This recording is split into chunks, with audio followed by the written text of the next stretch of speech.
خدا کے برگزیدوں پر کون نالش کرے گا؟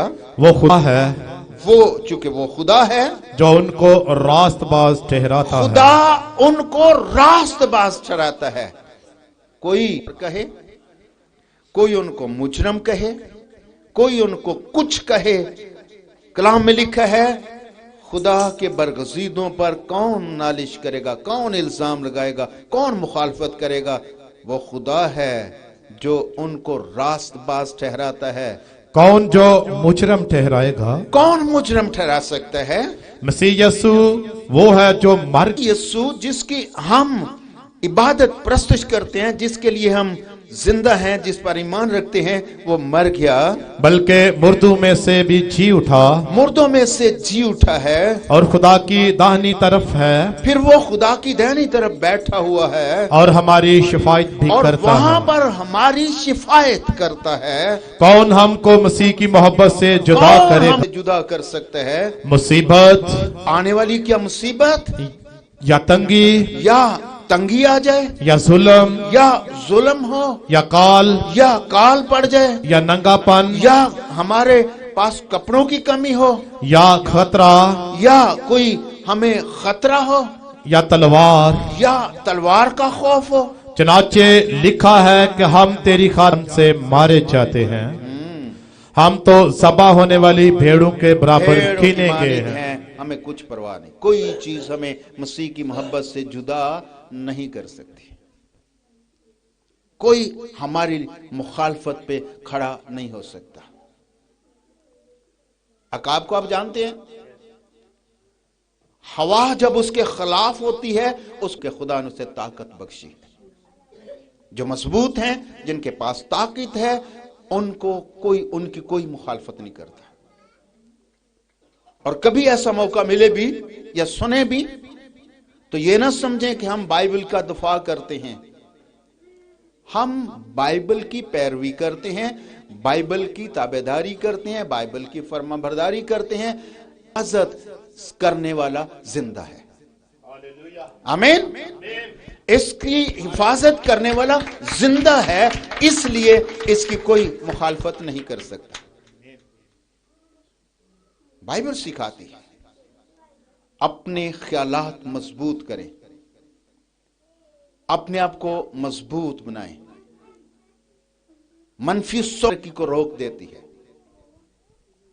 مجھے ایک چھوٹی سٹوری ملی، میں وہ آپ کو سناتا ہوں.